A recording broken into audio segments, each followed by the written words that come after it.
Upon its release, the original Super Mario Bros. Took the world by storm. Everyone and their mom were suddenly embracing their inner Italian and distaste for turtles. Nintendo had a revolutionary title on their hands, and were ready to capitalize on its success by f***ing everything up. The direct sequels to Super Mario Bros. Are an interesting duo consisting of and they were both well received and successful titles in their own right, but neither really screamed Mario sequel, probably because one wasn't. Instead, fans would need to wait a while longer for Mario to make his next big leap forward, which came in the form of Super Mario Bros. 3. Can this game possibly live up to the hype? I'm here 33 years late to find out.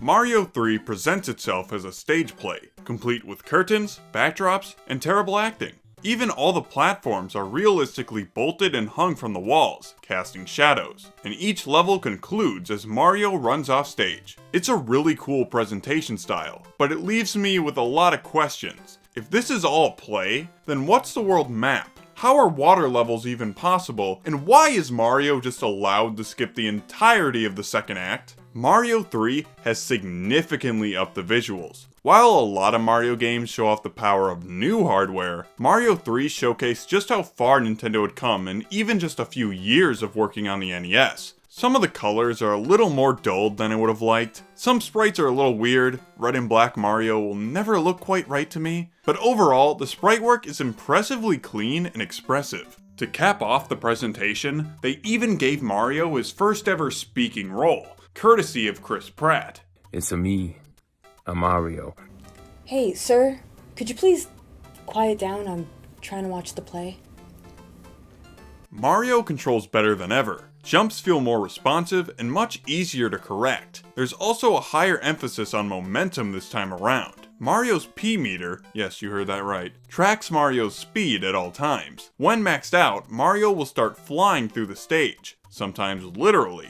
This is the Tanuki Leaf, the game's signature power-up. With it, Mario can take flight for a short period, so long as he reaches peak speed. It's also equipped with a jump-correcting hover and a spin attack. It's by far the most versatile power-up Mario has had up to this point in the series, assisting Mario with platforming and not just combat. And this is far from the only new power-up Mario 3 has to offer. The Hammer Suit transforms Mario into an honorary Hammer Bro. Can you believe this guy used to be a carpenter? This is an extremely powerful power-up, but is also very rare, so despite your increased offensive capabilities, you might want to keep your guard up, because once you lose it, you're probably not getting it back anytime soon. The Frog Suit makes water levels much more tolerable, drastically increasing your swimming speed. Outside of water, however, it makes you unbearably slow, so it's incredibly situational. The Goomba Shoe can be stolen from a Goomba and be used to hop on deadly enemies such as piranha plants and munchers. It sadly can't be taken outside of 5-3 however, which is the only level it appears in. So the Flying Squirrel Suit can get its own game, but 2 levels in a shoe is where they draw the line. Finally, we have the different versions of the Tanuki Leaf. The Tanuki Suit has the added powers of turning into an invincible statue and pissing off PETA. And then there's the P-Wing, which allows Mario to fly indefinitely, no build-up required. This will essentially break any one level you use it for, unless it's a water level. Son of a b****. Luigi is back again for multiplayer, but to make things even between both players, he's been reduced to Green Mario again, losing all his special attributes that Mario 2 introduced. The multiplayer still has players switching off level to level, but now it's all about conquering more stages. Players can even try to take over territory through a Mario Bros. Battle minigame. This is a really cool addition that I doubt many people have even seen. It's clearly taking some compromises to work, but I wish they could have found more ways to keep both players on screen and engaged at once. Of course, the most important aspect of any play is the story. In Mario 3, Peach is kidnapped by Bowser. But that's not all. Bowser's 7 disowned children, the Koopalings, yep, that's canon, have transformed the kings of each world into animals and monsters. Hate to say it, Mario, but if you're trying to get with Peach, you might want to turn the other cheek. Otherwise, I don't like your odds. Regardless, Mario will travel across each world, board the enemy airships, trounce the Koopalings, take their wands, save the kings, and then the princess. While the process is always the same, every world has its own theme to mix things up, including grass, desert, snow, sky, etc. I hope you like these, because they're never going away. The biggest addition to the adventure, however, has to be the world map, the first in the Mario series. In between stages, you have a wide range of options available to you. The densely populated Toad houses include various mini-games ranging from matching, pick a box, and slots. Only one try. We'll see about that.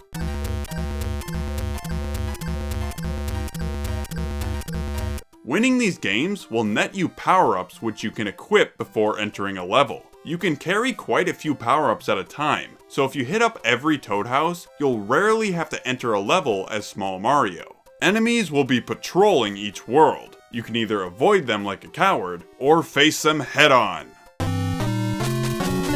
These special encounters can reward you with special overworld items, including hammers, clouds, and music boxes. Hammers can break terrain, opening alternate pathways. Clouds allow you to outright skip over a level, and music boxes will put any sprawling enemies to sleep. There's also money ships that occasionally appear, but they're honestly not worth your time. Coins in general aren't worth much in this game, since 1-ups are so much more plentiful. They're fairly common in levels, Toad houses just throw them at you, and you're guaranteed at least one after completing 3 levels. Wow, we're already 6 minutes into the play, and I haven't even touched upon the level design yet.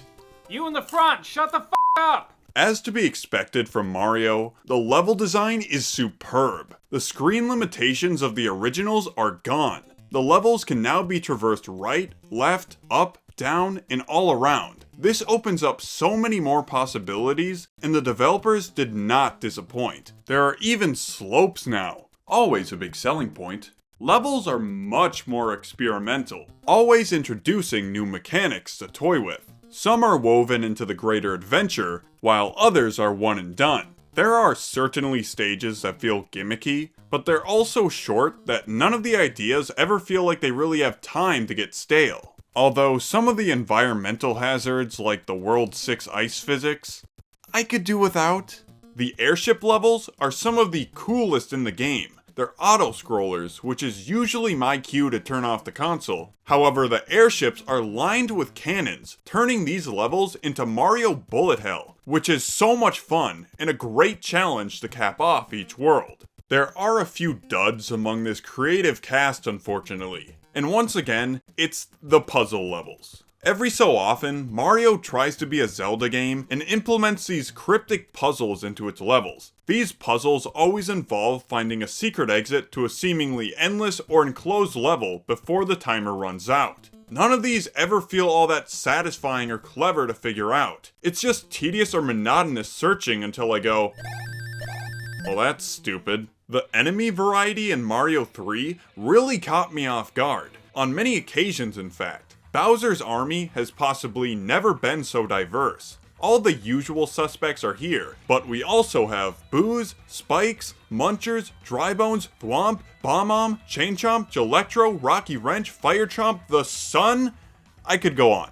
Even when you think you know what you're up against, the game will throw you for a loop. There are subspecies among subspecies, and you'll be encountering new ones up until the final worlds. Unfortunately, the same variety can't be found with the bosses. Each and every boss encounter is with a turtle. We have 7 Koopalings who all have slight differences, but only a couple of them really stand out. Ultimately, each fight just comes down to stomping on their noggin. Then there's Boom Boom, who appears in every mid-world castle, meaning you have to fight him like 8 times. His attack patterns gradually evolve from running to flying around, and they try to change up the boss arena each time. But once you figure out that you can just do this,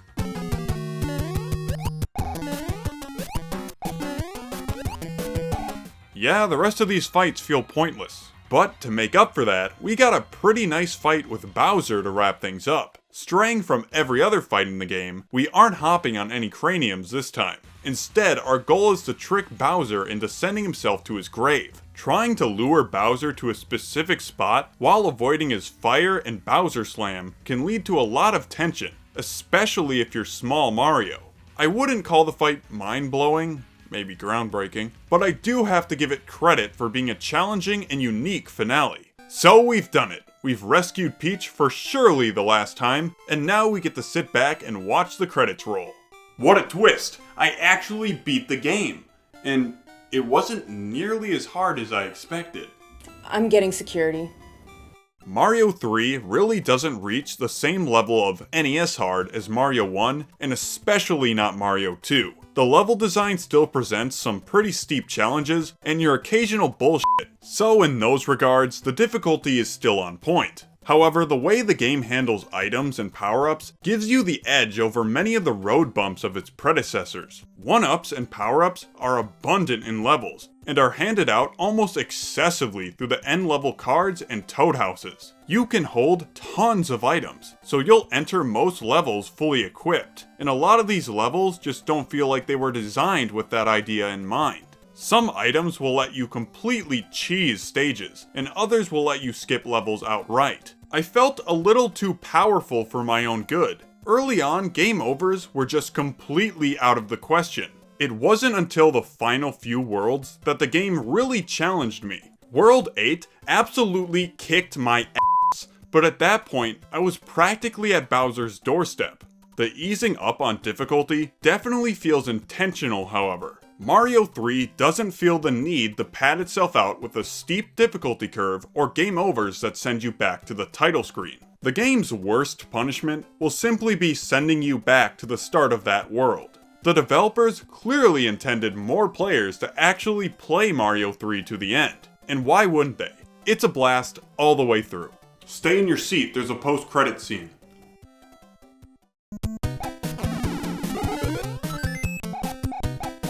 Following Mario 3's release, we got not only its remake in Mario All-Stars, but also a GBA remake, Super Mario Advance 4 Super Mario Bros. 3.